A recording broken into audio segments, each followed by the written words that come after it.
and it's like, whoa, and it blows your mind. It's all the shading and stuff. It's really well shaded. Everything looks so rounded. And you're really going to think that it's a game that's a generation ahead of its time. Yeah. It's brilliant.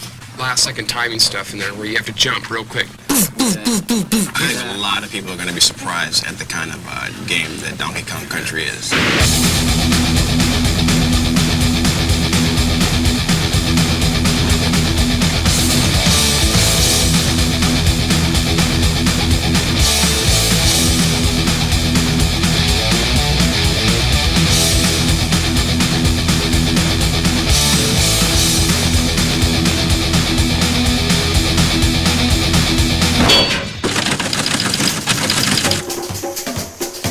Here we are today on our way to Redmond, Washington to take an exclusive insider's look at Nintendo's new revolutionary yet unreleased game, Donkey Kong Country. Where do they get a load of us?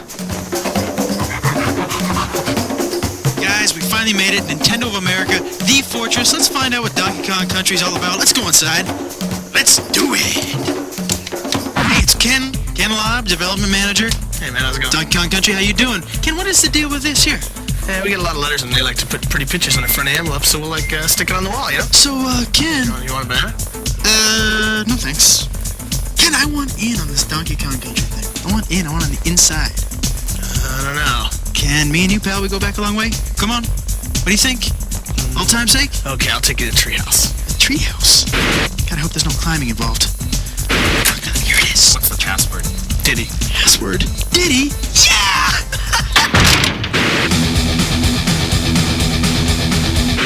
You know, after about 1,000 ditties, we finally get into the treehouse. We're gonna say hello to Tony Harmon. He is the product development manager here at Nintendo. Tony, how you doing? Pretty good. Welcome to the treehouse. Thank you very much. And I want to know, the story behind the game. We're here to talk about the story. I'm the wrong guy. We need to get Dan here. This is Dan Austin. Oh, Dan! What's up? How are you? Pretty good. Good, Dan. I want to know something about this story.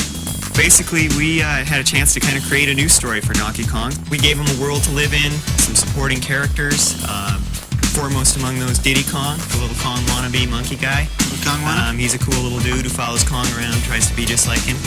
The story actually picks up with Diddy sitting in the jungle guarding the banana horde. No sooner does the storm start, nightfall, Kremlings come, stuff Diddy in the Kremlings, barrel. Kremlings are the tribe of evil reptilian beings who inhabit the island, and they're very envious of Kong's banana stockpile. As we all are. Yes, as anyone would be. Yeah. And they stuff Diddy in the barrel, punt it in the bushes, grab all the bananas, and take off with the loot. Donkey wakes up and... Next day, Kong wakes up, where's my bananas? He goes out to find him. Rescue his little buddy, find out where he is. But Kong's angry, he's got his little buddy back, but he needs his bananas. So we get the Kremlins, we got Diddy, and we get the big fella. Tony, did you have a favorite character? Are there more characters in this? There's a lot of characters. I like the whole Kong family. We got Cranky. Cranky's the star of the original Donkey Kong game. Still alive, is he? Dad or grandfather played that game. Wow. Then we also have Funky Kong. Funky is kind of the California surfing kind of. Funky Kong. Yeah, he That's rides nice. funky flights, and the funky flights allow you to fly around to different parts of the game. We also got Candy Kong. Candy Kong is Donkey Kong's love interest. Okay, good. I was wondering, maybe I could take a look at the game? Yeah, sure. Right over here. These guys are so easy. Yeah. This is Armand, and this is Rich. Hey, how you doing? These guys test Donkey Kong Country for a living. We have hundreds of areas in Donkey Kong Country, and these guys have to play each area probably 100, 200 times each, weeding out all the bugs. This is a prototype board. There's 8 chips on this, 4 meg each, which makes it a 32 meg game, the biggest game ever. This 32 megs allows us to do a variety of action and a variety of backgrounds. We have snow levels, jungle levels, The pyramid type level. pyramid levels, cave Scaffolding levels, level, The forest levels. the industrial level. Underground, factories, all kinds of bizarre places that you wouldn't expect to find on an island. Yeah, it does. We've got a bunch of guys that call it goodies. These guys help you out. We got Ramby, who's a rhinoceros who bashes through some walls, helps you find some hidden areas. We got Winky the frog. He's bad. He can jump on top of Forget Espresso either. Yeah, we got Espresso. That's an ostrich, a flying ostrich with these little bitty wings and goes flapping along top of the screen. We have a lot of other special effects we do as well. On the snow level, we have 12 different layers of snow going back and forth. We have forest levels with parallax scrolls for dimension in the game. Well, how did this project get started? Visited my friends at Rare. Rare's been working with Nintendo for a number of years, and Tim Stamper, the head creative person there, was telling me about an idea he had to make a game out of fully rendered characters. Tim, I was just curious as to how you made them look so real. Because we're based in Twycross, we have a zoo about 2 miles away. Ah, you went to the zoo. The zoo, yeah, and had a good look at the gorillas and the monkeys, and with video cameras, it was pretty funny. Hey, big fella. Hey, there's Diddy. Diddy Donkey. Oh, get out of the way, Diddy. How's it feel to be the prototype, fellas? Using advanced computers to produce a three-dimensional model that we can display on a computer screen. So, what do you got to eat here? Well, today we got the cream of banana soup, the banana and peanut butter sandwich. Hey, your name is George, George Zachary from Silicon Graphics. I was wondering if you could help me out a little bit in explaining the game. Sure, it's a really cool game. It was created on this thing called the Challenge, which is this really advanced supercomputer.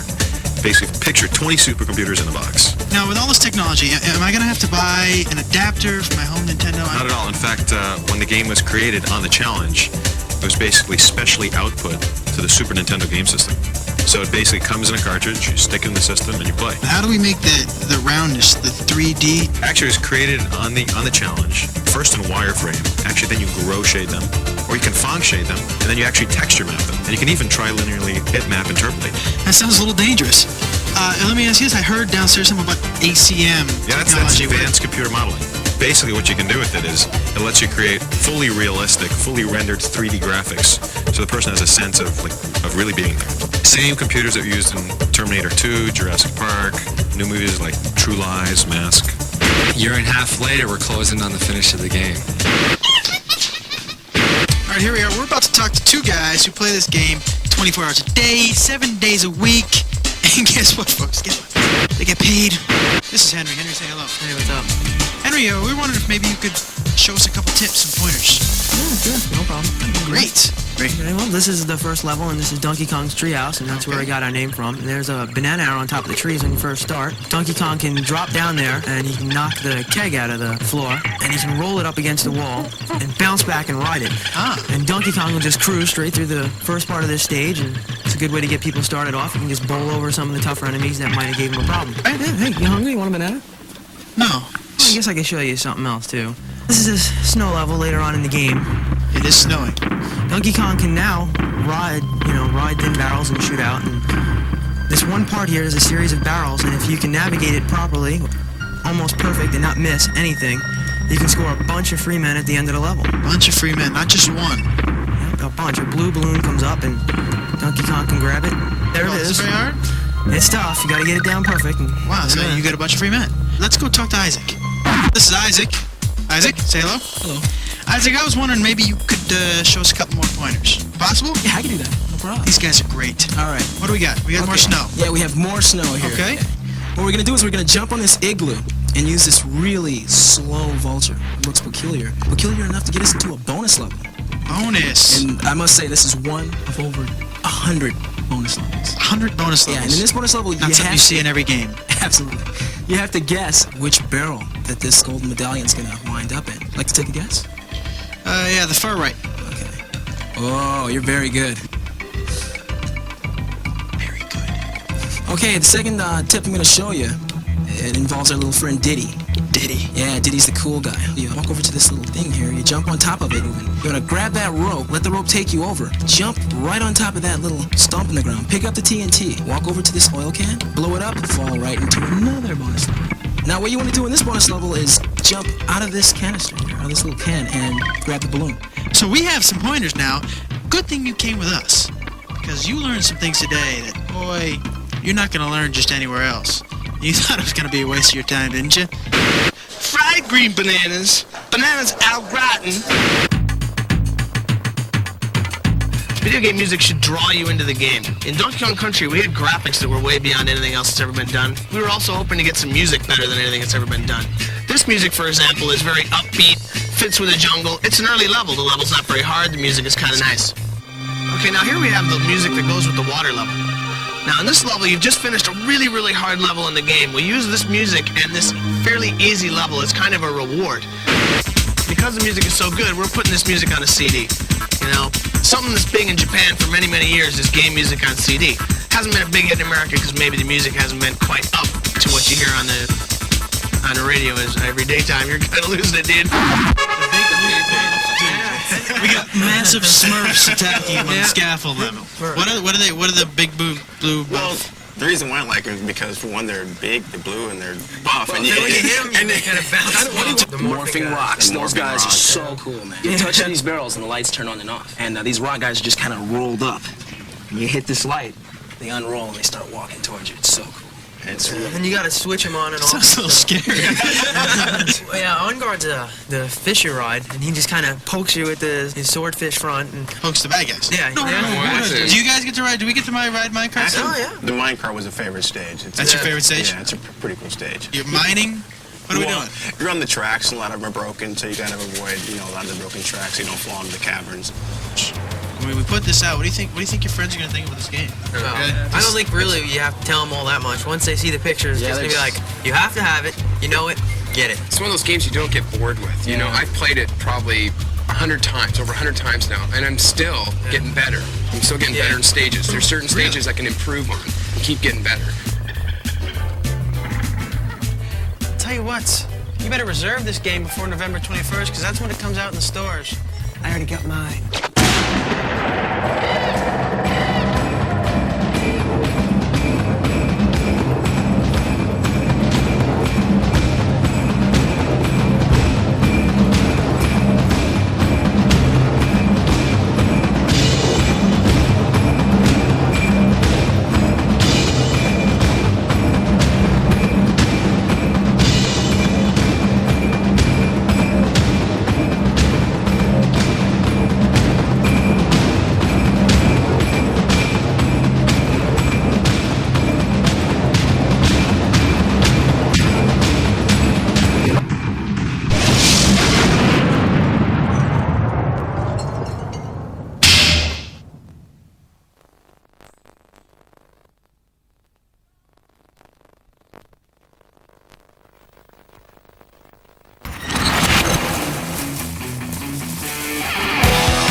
Before Nintendo came out with Super Metroid, we wanted to make sure it was the most intense Metroid battle ever, so we thought we'd see how Killer here would fare against it. Ready, boy? That's 25 64 megs worth of weapons, worlds, and weirdos old killer's up against. Nintendo's biggest game ever. But he's a big boy. He can handle it. Well, let's see how he did. Ship it! Super Metroid, only on the Super NES. Let's see. You were doing 140 in a 35 zone. Sideswiped 3 cars. I believe this bumper belongs to you. Destruction. Carnage. Oh, and you didn't use your turn signal, son. I'm gonna have to write you up for that last one. Stunt Race FX with the Super FX chip for multi-dimensional visual weirdnicity, only on the Super NES.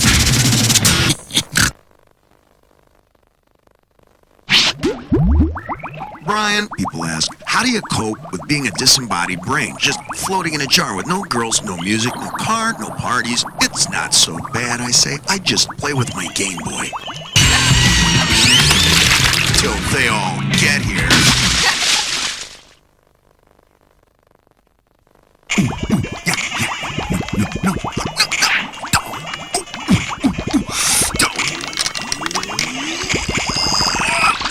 Man, this Tetris 2 is giving me a headache. And I don't even have a head. Hey, you want to know what I do when I get bored waiting for my girlfriend to decide what to wear before we go out? Not too frumpy, too tight, not too revealing. I just slip into this little gray plastic number. Oh, how sweet. Okay, so it's not a Game Boy, but I guess her heart's in the right place. By the window, second shelf down on the right. Got 40 pounds burning a hole in your pocket? You could either buy a Game Boy like this, or own a pair of pants like this.